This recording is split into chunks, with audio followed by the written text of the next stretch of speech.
여러 해 후에 애굽 왕은 죽었고 이스라엘 자손은 고된 노동으로 말미암아 탄식하며 부르짖으니 그 고된 노동으로 말미암아 부르짖는 소리가 하나님께 상달된지라. 하나님이 그들의 고통 소리를 들으시고 하나님이 아브라함과 이삭과 야곱에게 세우신 그의 언약을 기억하사 하나님이 이스라엘 자손을 돌보셨고 하나님이 그들을 기억하셨더라. 아멘. 지난주에 가족들과 함께 극장에 가지 않고 집에서 가족 영화를 봤습니다. 제목은 국제시장. 여러분들 국제시장 다 한 번씩은 보셨죠? 못 보셨어요? 저는 한 서너 번 한 정도 봤는데 볼 때마다 내용 다 알고 있는 내용이지만 볼 때마다 눈물을 흘리게 되는 게 참 좋은 영화다라고 생각을 해봅니다. 영화의 주인공인 덕수가 과거를 추억하면서 영화가 시작이 되는데 1950년 10월 23일 수요일에 중공군이 함경남도 흥남으로 진입해 온다는 소식을 듣게 됩니다. 그때 미국의 제7사단이 흥남에서 그 소식을 듣고 철수를 시작했는데 미군이 철수하는 과정에서 피라민드를 부두에 남겨둔 채 탱크를 비롯한 군수 물품을 배에 싣고 출발하고 합니다. 그러자 통역관으로 있었던 한국의 한 군인이 장군을 겨우 설득을 해서 군수물자를 배에서 다시 내리고 피난민들을 태우게 되었습니다. 그렇게 해서 메러디스 빅토리오라는 배에 14,000명의 피난민들을 태우고 흥남부두에서 철수를 해서 부산으로 내려갔습니다. 가족과 함께 배에 올라탔던 주인공인 덕수가 자신의 등에 업고 있었던 여동생 막순이를 잃어버리고 맙니다. 그 사실을 알게 된 아버지가 덕수에게 이렇게 말을 합니다. 이건 함경도 사투리로 해야 되는데 제가 사투리를 읽어드리겠습니다. 명심에 들어라. 내 없으면 장남이 내가 가장인 거 알제야. 가장은 어떤 일이 있어도 가족이 제일 우선이다. 알제야. 시방부터 네가 가장이니까 가족들을 잘 지키라. 영화에 나온 대사 그대로입니다. 제가 잘 이해 못해서 성경에도 없어요. 그렇게 말하고는 부산에 가면 고모가 운영하는 꽃분이네라는 가게를 찾아가려고 하고 자신은 막순이를 찾기 위해서 배에서 내렸습니다. 그리고 곧 따라가겠다라고 말을 했습니다. 덕수는 어린 나이 때부터 부산으로 피난을 내려와서 구두 닦기를 시작합니다. 그리고 온갖 굳은 일을 하면서 생활을 하게 됩니다. 그렇게 하다가 어느덧 청년이 되었는데 남동생이 공부를 아주 잘하는 학생이었습니다. 서울대학교에 합격했다는 소식을 듣고 그 등록금을 마련하기 위해서 독일로 광부로 지원해서 가게 됩니다. 거기서 한국에서 온 간호사 아가씨를 만나서 사랑에 빠지기도 하는데 탄광이 무너지는 바람에 죽을 고비를 겨우 넘기기도 했습니다. 이제 기간이 다 끝나서 부산으로 돌아왔고 3개월 만에 독일에서 만난 아가씨가 찾아오게 됩니다. 그리고 둘이는 결혼을 합니다. 그렇게 가장으로서 생활을 잘 꾸려나가고 있었던 차에 이제 막내 여동생이 결혼할 나이가 되게 된 것입니다. 결혼할 시집을 보내야 되는데 자금이 없어서 이제 한창 전쟁 중인 베트남으로 다시 돈을 벌기 위해서 떠납니다. 그런데 그곳 생활도 평탄하지가 않습니다. 죽을 고비를 몇 번이나 넘기다가 결국에는 베트공이 쏜 총에 맞아서 다리에 상처가 생기고 돌아와서는 평생 불구자로 살게 됩니다. 그러다가 가게를 운영하고 있던 고모가 세상을 떠나고 고모부로부터 꽃분이네 가게를 매입하게 됩니다. 이처럼 수없이 많은 우여곡절과 또 슬픔과 고통의 시간은 손살같이 지나가게 되었습니다. 이제 덕수도 파파 할아버지가 됐습니다. 어머니의 기일에 온 가족이 덕수의 집에 모였습니다. 그리고 덕수는 혼자 자신의 방으로 들어가서 옛날을 추억하면서 아버지에게 울면서 이렇게 이야기합니다. 아버지, 내 약속 잘 지켰지에? 막순이도 찾았고예. 이만하면 내가 잘 살았지에? 근데 내 진짜 힘들었거든요. 이렇게 말하자 거울 속에서 흥남부두에서 헤어졌던 그 아버지가 아버지의 모습으로 덕수에게 나타나서 이렇게 말합니다. 울지 말라고 덕수야. 그래, 네 얼마나 시게 고생했는지 다 안다. 내가 네한테 영 고맙다. 내 못한 거 네가 잘해줘서 진짜 고맙다. 라고 하면서 영화가 막을 내립니다. 국제시장은 우리 민족의 슬픈 역사와 한 가정의 고통과 아픔을 한눈에 보는 듯한 아주 훌륭한 작품입니다. 아버지가 덕수에게 그래, 네 얼마나 시게 고생했는지 다 안다 라고 한 말이 그래, 내가 얼마나 힘들게 고생했는지 내가 다 기억하고 있다 라는 말과 같습니다. 이 영화를 제 어린 두 딸과 아들과 함께 봤는데 오늘 살펴보게 될 이 말씀이 이 영화를 짧게 소개해준 내용과 거의 비슷하다라는 생각이 들어서 먼저 이렇게 영화를 소개해드렸습니다. 이제 본문으로 들어가기 전에 본문이 기록되기 전까지 이스라엘 백성들에게 어떤 일이 벌어졌는지에 대해서 먼저 말씀을 드리겠습니다. 갈대아 우르라는 당시에 최고의 문명이 발달된 도시에 살고 있었던 아브라함을 하나님께서 75세에 부르셨습니다. 그리고 하시는 말씀이 너는 너의 고향과 친척과 아버지의 집을 떠나 내가 내게 보여줄 땅으로 가라. 내가 너로 큰 민족을 이루고 내게 복을 주어 내 이름을 창대하게 하리니 너는 복이 될지라 라고 말씀하셨습니다.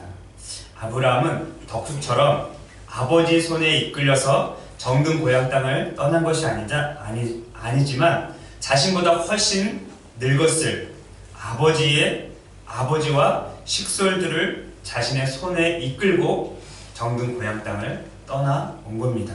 그리고 하나님께서 보여줄 그 땅 가나안으로 믿음으로 순종하며 나아갔습니다.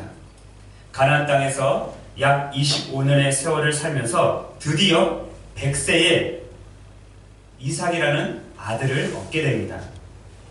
이제 이삭도 가나안 땅에 살면서 에서와 야곱이라는 쌍둥이 아들을 낳았는데 둘째 아들인 야곱이 형을 속여서 장자권을 얻습니다. 그리고 이번에는 아버지를 속여서 장자가 받아야 될 축복까지 받아냅니다. 그렇게 해서 외삼촌 라반이 살던 집에서 20년 동안 생활을 하게 됩니다. 그리고 그곳에서 2명의 아내와 2명의 여종을 통해서 12명의 아들들을 얻게 되었는데 20년 만에 다시 가나안 땅으로 돌아 살게 되었습니다. 그리고 이제 다시 야곱이 12명의 아들들 중에서 요셉을 다른 아들들보다 더 사랑했습니다. 왜냐하면 요셉은 자기가 제일 사랑했던 라헬을 통해서 낳은 아들이었기 때문에 그렇습니다. 그래서 다른 10명의 아들들에게는 그냥 일반적인 옷을 지어주고 음식도 그냥 보통 음식을 줬는데 요셉에게는 채색 옷, 우리말로 하면 색동옷을 입혀주고 음식도 아주 좋은 걸로 주었던 것입니다. 아버지가 유독 요셉만을 편애하는 것을 형들이 더 이상 참을 수가 없어서 요셉을 애굽으로 노예로 팔아먹기로 작정을 했습니다. 그리고 결국 요셉을 애굽의 노예로 팔아버립니다. 하지만 요셉은 비록 노예의 신분이었지만 하나님께서 그와 함께 해주셨기 때문에 애굽의 왕이었던 바로의 신임을 얻어서 결국은 애굽 전국을 다스리는 국무총리의 자리에까지 올라가게 됩니다. 애굽의 국무총리는 어마어마한 권력을 가졌던 사람입니다. 아마 오늘날 미국의 국무총리와는 비교도 안 될 그런 권력을 가졌을 것입니다.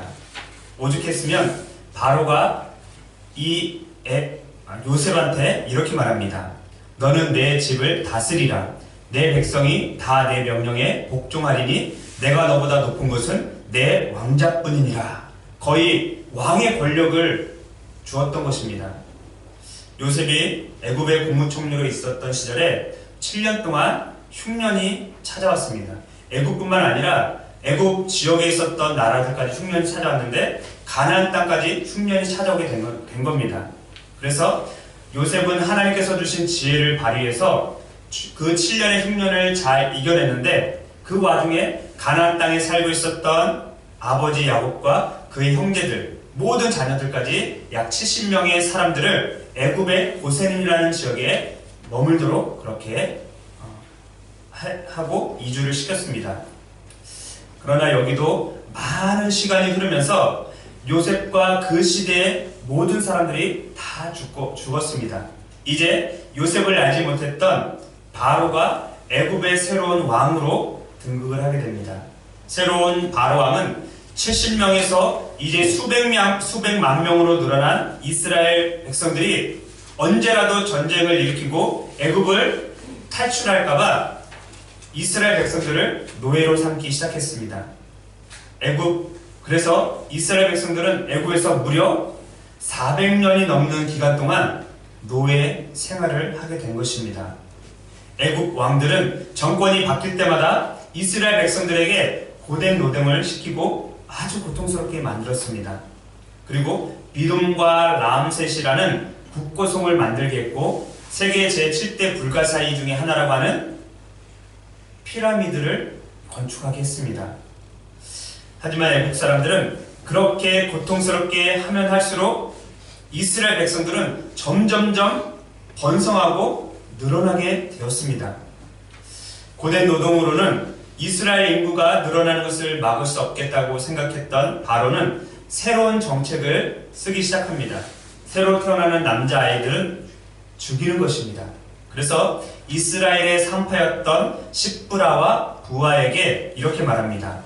만약 이스라엘에서 아들이 태어나면 그를 죽이고 딸이면 살려두어라 라고 명령을 내립니다. 바로가 내린 명령은 마치 신이 내린 명령과도 같았습니다. 바로의 한마디면 산천초목도 떨 정도였기 때문에 그 명령을 어기고 살 수 있는 사람은 없었습니다. 그런데 놀랍게도 이 십브라와 부하는 바로보다 하나님을 더 두려워했기 때문에 왕의 명령을 어기고 이스라엘에서 태어나는 남자아이들을 다 살렸던 것입니다. 그러면서 바로 왕에게 하는 말이 임금님, 저희가 아기를 받으러 가기 전에 이스라엘 여자들은 아기를 벌써 낳아버렸습니다. 이렇게 변명을 했던 것입니다. 이러한 환경 가운데 레이지파 중에 한 사람이었던 아무람이 같은 족속의 젊은 여인이었던 요게벳과 결혼을 하게 됩니다. 그리고 아들을 낳습니다. 이 두 부부는 자신이 낳은 아들이 너무 잘생긴 것을 보고 석 달을 숨겨서 키웠습니다. 그런데 아이가 울어뜯기고 점점 커지기 때문에 도저히 더 이상 숨겨서 키울 수가 없었습니다. 그래서 나일강에서 목욕을 하고 있던 바로의 딸의 눈에 잘 띄는 곳에 갈대 상자로 배처럼 만들어서 그 앞에 띄워놓았습니다. 바로의 딸은 아기의 울음소리가 들리는 곳에 가서 그 상자 뚜껑을 딱 열어보았는데 직감적으로 누구든지 알 수 있을 것입니다. 이 아기는 이스라엘 백성의 아들이구나. 그래서 이 아이를 자신이 키우겠다라는 마음을 먹게 됩니다. 멀리서 그것을 지켜보았던 이 모세의 누나가 이 바로의 딸에게 가서 이렇게 말합니다. 공주님을 위해서 제가 이스라엘 여인 중에서 유모를 불러다가 이 아이에게 젖을 먹이게 할까요? 그랬더니 바로의 딸이 빨리 유모를 데려와라 라고 말합니다. 그래서 이 모세의 누나가 누구에게 갔을까요? 그렇죠. 모세의 엄마한테 갔죠. 엄마한테 가서 데리고 옵니다. 그리고 바로의 딸에게는 유모를 데리고 왔습니다 라고 말을 합니다. 이야기는 유모이자 친엄마인 요게벳의 품에서 젖을 먹고 자라다가 젖을 뗄 즈음에 바로의 딸에게 양아들로 입양하게 됩니다. 그리고 양아들로 왕궁에서 왕자로 지내게 되는데, 바로의 딸은 이 아이의 이름을 물에서 건져냈다 라는 뜻으로 모세라고 지어준 것입니다. 이제 또 많은 시간이 흘러서 모세도 어느덧 부록의 나이가 되었습니다. 보통 부록의 나이를 40살이라고 하는데, 이제 11절 상반절 한번 보시기 바랍니다. 출애굽기 2장 11절 상반절 제가 읽어보겠습니다. 모세가 장성한 후에 이 짧은 단어에 바로의 딸의 양자로 입양되어서 40년 동안 왕궁에서 지냈다는 것을 암시를 해줍니다. 하지만 성경 출애굽기를 읽어보면 아무리 읽어도 모세가 바로의 딸에 의해서 40년 동안 왕궁에서 어떻게 지냈는지 기록이 없습니다. 그래서 다른 성경에 찾아보면 중요한 단서를 발견하게 되는데, 사도행전 7장 20절에서 23절에 보면 스데반이 설교를 하는 장면이 나옵니다. 그리고 바로의 왕궁에서 40년 동안 모세가 어떻게 지냈는지에 대해서 짧게 설교를 하는데 한번 들어보시기 바랍니다. 제가 사도행전 7장 20절에서 23절까지 읽어보겠습니다. 그때에 모세가 났는데 하나님 보시기에 아름다운지라 그의 아버지의 집에서 석 달 동안 길리더니 버려진 후에 바로의 딸이 그를 데려다가 자기 아들로 기르매 모세가 애굽 사람의 모든 지혜를 배워 그의 말과 하는 일이 능하더라. 나이가 40이 되매 그 형제 이스라엘 자손을 돌볼 생각이 나더니, 바로의 딸은 유모에게 젖을 뗀 모세를 왕궁으로 데리고 왔습니다. 그리고 애굽 사람의 모든 지혜를 배우게 합니다. 모세는 젖을 뗀 후부터 40살이 될 때까지 왕궁에서 왕자가 받아야 될 모든 교육을 받으면서 자랐습니다. 이스라엘이 로마에 의해서 완전히 멸망할 때에 로마로 귀화했던 사람이 있었는데, 그 사람은 유대인 역사가였던 요세푸스입니다. 요세푸스가 이렇게 기록을 합니다. 바로에게는 아들도 상속자도 없었기 때문에 모세는 왕권을 이어나가기 위해 양육되었다. 그런데 우리가 예전에 했던 이집트 왕자라는 애니메이션을 보면 바로 왕의 아들이 있는 것을 보게 됩니다. 그런데 요세푸스는 바로에게는 아들도 상속자도 없어서 모세는 왕권을 이어나가기 위해 양육되었다라고 말하고 있고요. 그리고 많은 역사가들이 요세푸스의 이 말을 동의한다고 합니다. 일반 역사가들은 애굽의 군대를 이끈 모세가 30세 때에 이미 에티오피아 군대를 이기고 전쟁에서 큰 승리를 이끌었다라고 기록하기도 합니다. 좀 더 자세히 살펴보면 21절에 버려진 후에 바로의 딸이 그를 데려다가 자기 아들로 기르매 라고 기록이 되어 있는데, 여기서 기르다는 말은 양육하다, 교육하다, 훈련하다 라는 뜻을 가지고 있습니다. 즉 바로의 딸은 모세를 애굽 방식으로, 그것도 일반 사람들이 아닌 왕자들이 받을 수 있는 방식으로 양육하고 훈련하고 교육시켰던 것입니다. 이제 모세는 더 이상 유모이자 어머니인 요게벳으로부터 이스라엘 역사와 종교에 대해서 들을 수는 없었지만, 박학다식한 최고의 학자들로부터, 교사들로부터 애굽의 역사와 문화와 종교와 예술, 그리고 왕자로서 갖추어야 될 소양과 예법에 대해서, 그리고 정치, 군사, 외교까지 왕으로서 갖춰야 될 모든 것들을 배우게 된 것입니다. 그래서 나중에 훗날 이 모든 것을 통해서 하나님께서 그를 사용해 주셨는데, 그를 모세 오경의 저자로, 창세기, 출애굽기, 레위기, 민수기, 신명기까지 쓰는 성경 5권의 저자로 모세를 사용하도록 그렇게 훈련시켜 주신 것입니다. 이제 본문으로 돌아가면 모세는 유모에 젖을 뗀 후부터 지금까지 40여 년의 세월을 살아오면서 애굽 사람으로 살아왔습니다.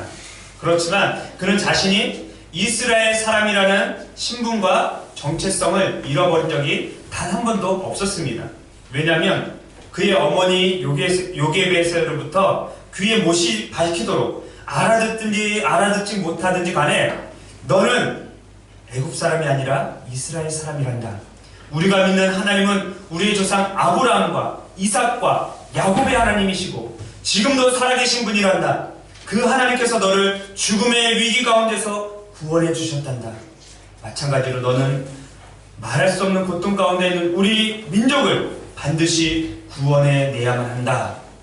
라는 그러한 말을 들으면서 자랐을 것입니다. 모세가 40세가 되던 어느 날 자신의 동족이자 형제인 이스라엘 백성들이 고되게 노동하는 현장을 돌아보고 싶은 마음이 생겼습니다. 그런데 마침 어떤 애굽 사람이 자기 형제인 이 이스라엘 사람을 치는 것을 보게 됩니다. 이제 2장 11절을 또 다시 한번 읽어보도록 하겠습니다. 2장 11절 같이 읽어보겠습니다. 시작. 모세가 장성한 후에 한 번은 자기 형제들에게 나가서 그들이 고되게 노동하는 것을 보더니 어떤 애굽 사람이 한 히브리 사람 곧 자기 형제를 치는 것을 본지라. 모세가 40살이 되던 해에 자기 형제들을 돌아보고 싶은 마음이 생긴 것입니다. 그래서 나가서 봤더니 어떤 애굽 사람이 자기 동족 히브리 사람을 때린 겁니다. 그래서 좌우를 살펴서 아무도 없다 라고 판단하고 그 애굽 사람을 한 대 탁 쳤는데 그 자리에서 즉사하고 말았습니다. 그래서 모래에 파 묻고 아무도 본 사람이 없거니 하고 돌아갑니다. 그런데 그 살인 현장을 목격한 사람들이 있었습니다. 그리고 모세가 애굽 사람을 쳐 죽였다는 소문이 삽시간에 애굽 전역에 퍼졌고 결국에는 바로 왕에게까지 전해지게 된 것입니다. 바로 왕은 화가 나서 이 모세를 죽이려고 찾았습니다. 모세는 자신이 쳐 죽였던 그 일이 탄로 날까봐 왕궁을 뛰쳐나와서 사막을 가로질러서 미디안 땅으로 도망을 갑니다. 아마 모세는 자신을 아무도 알아볼 수 없는 밤에 한밤중에 도망을 했을 것입니다. 바로의 소나기를 피해서 도망친 모세는 미디안 땅에 도착해서 한 우물가에 앉아 있었습니다. 우물가는 고대 근동에서 모세와 같은 나그네 그리고 목자들 그 도시에 거주하고 있는 거주자들이 서로 만나서 이야기를 나누는 만남의 장소와 같은 것이었습니다. 그리고 가장 최근의 소식을 가장 빨리 들을 수 있는 것도 바로 이 우물가였습니다. 모세는 혹시 자신을 찾는 바로에 대한 소식을 들을까 해서 귀를 쫑긋 세우고 앉아 있었는데 그때 미디안 제사장의 딸들이 물을 기르러 우물가로 나왔습니다. 성경 읽다가 의문이 드는 점들이 상당히 많은데 왜 그때는 남자 아들들도 많은데 왜 하필이면 여자 딸들이 우물가에서 나와서 우물을 길렀을까라는 의문을 해보게 됩니다. 그런데 당시 문화는 그랬던 것 같아요. 성경을 읽다 보면 항상 물 길르러 나오는 사람들은 여자들이고 우리나라도 과거에 보면 우물가에서 물 길렀던 사람들은 다 여자들인 것을 보게 됩니다. 그런데 다른 남자 목자들이 이 미디안 제사장의 여자 딸들을 우물을 못 오게 접근하지 못하도록 방해를 합니다. 그래서 모세가 다시 한번 힘을 발휘해서 그 다른 목자들을 다 쫓아내고 미디안 제사장의 딸들의 양떼들에게 물을 먹일 수 있도록 도와주었습니다. 비록 모세가 지금은 도망자의 신세였지만 아직까지 애굽 왕족을 표시할 수 있는 그 무엇인가를 지니고 있었을 것입니다.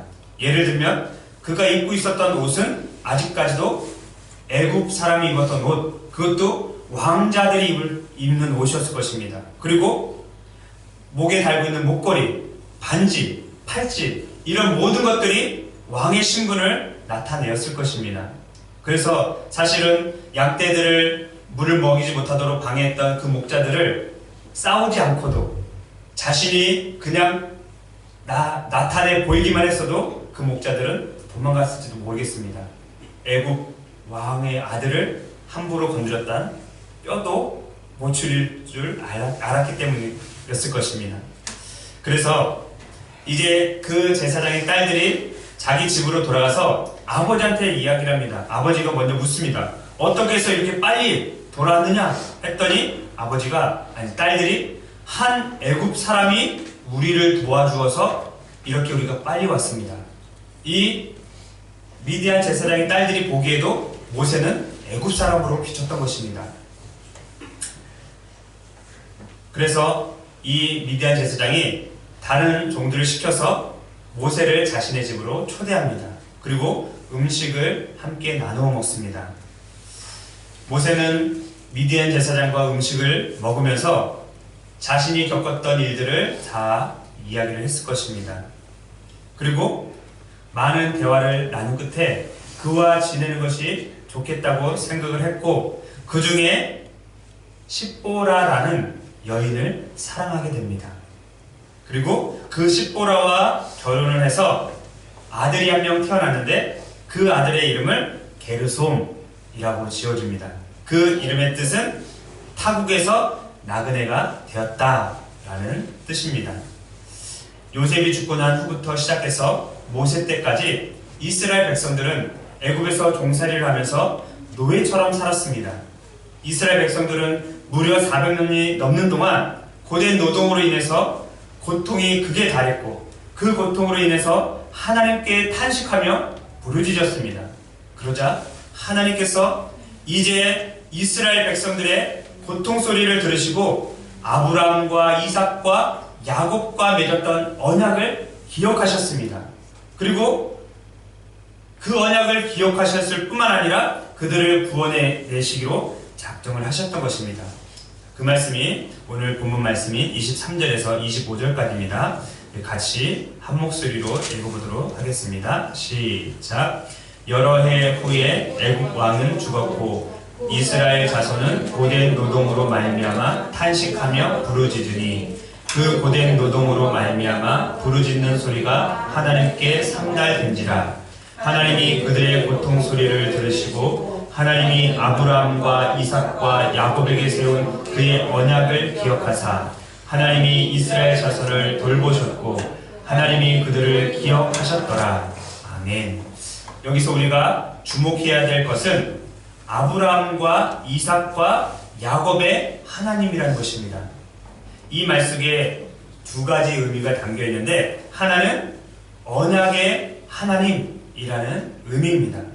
하나님은 더 이상 이스라엘 백성들의 고통 소리로 인한 탄식과 부르짖음을 외면할 수 없었습니다.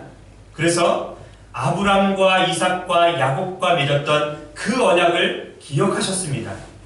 하나님께서 아브라함에게 갈대아 우르를 떠났던 아브라함에게 이렇게 말합니다. 너는 반드시 알라. 내 자손이 이방에서 객이 되어 그들을 섬기겠고 그들은 400년 동안 내 자손을 괴롭히리니 그들이 섬기는 나라를 내가 징벌할지며 그 후에 내 자손이 큰 재물을 이끌고 나오리라. 아브라함은 하나님께서 자신에게 하셨던 이 약속의 말씀을 자기 아들 이삭에게 가르쳐 주었을 것입니다. 그리고 이삭은 야곱에게 또 알려주었을 것입니다. 하나님은 자신이 맺은 언약은 반드시 성취하시는 분이십니다. 물론 우리 인간편에서 그 언약이 성취되는 날이 더디게 보일 수 있을 것입니다. 그러나 하나님 편에서는 그 언약이 성취되는 날이 가장 적당한 때입니다. 비록 더딜지라도 하나님은 한 번 하신 언약은 결코 어기시지 않고 반드시 지키시는 분이라는 것입니다. 하나님은 아브라함과 이삭과 야곱과 맺었던 그 언약 때문에 400년 후에 이스라엘을 기억하셨고 그들에게 구원의 은혜를 베풀어 주셨던 것입니다. 언약을 기억하시는 하나님은 오늘 우리와 우리의 탄식과 우리의 부르짖음과 우리의 아픔을 기억하시고 그리고 그 부르짖음에 응답해 주실 것입니다. 아브라함과 이삭과 야곱의 하나님이라는 말 속에 담긴 두 번째 의미는 부활 사상이 담겨 있습니다. 마태복음 22장 31절에서 33절에 보면 부활이 없다고 주장하는 사두개인들의 질문을 예수님께서 이렇게 답을 하셨습니다. 죽은 자의 부활을 논할진대 하나님이 너희에게 말씀하신 바 나는 아브라함의 하나님이요 이삭의 하나님이요 야곱의 하나님이로라 하신 것을 읽어보지 못하였느냐. 하나님은 죽은 자의 하나님이 아니요 살아있는 자의 하나님이시니라 하시니 무리가 듣고 그의 가르치심에 놀라더라. 아브라함과 이삭과 야곱의 하나님, 이 말씀은 하나님은 지금도 살아계신 분이십니다 라는 의미가 담겨 있는 것입니다. 즉, 이 안에 부활 사상이 들어있는 것입니다. 예수님께서 재림하시는 그날에 천국에 있는 아브라함과 이삭과 야곱의 영혼이 땅속에 묻혀있는 육체와 결합을 해서 새로운 몸으로 부활하게 될 것입니다. 이 구절에 대해서 박윤성 목사님께서 이렇게 말씀합니다. 이 말씀은 예수님의 해석대로 부활의 진리를 가르친다. 하나님은 영생하신 참된 신이시니 그를 소유한 자는 영생을 소유할 수밖에 없다. 하나님이 내 하나님이 되신 것이 내게는 영생이다. 이제 말씀을 맺도록 하겠습니다. 하나님께서 아브라함과 이삭과 야곱과 맺은 언약을 기억하셨고 400년 동안 고된 노동으로 인해서 고통 가운데 부르짖었던 이스라엘 백성들을 구원해내시기로 작정하셨습니다. 하나님은 아브라함과 이삭과 야곱의 하나님이십니다. 그 말은 하나님은 지금도 살아계신 하나님이시라는 말씀입니다. 하나님은 언약에 신실한 분이시고 우리와 맺은 언약을 반드시 기억하시고 이루어 주실 것입니다. 우리에게 맺은 그 언약이, 그 약속이 비록 더딜지라도 그것은 우리 편에서의 더딤이고 하나님의 편에서는 반드시 정확한 때에, 정확한 날에 그 언약을 신실하게 이루어 가실 것입니다. 하나님은 우리의 아픔과 슬픔과 고통과 눈물을 기억하실 뿐만 아니라 그 약속을 신실하게 이루어 가실 것입니다. 그러한 은혜가 저와 여러분들에게 있기를 간절히 바라겠습니다. 기도하겠습니다. 하나님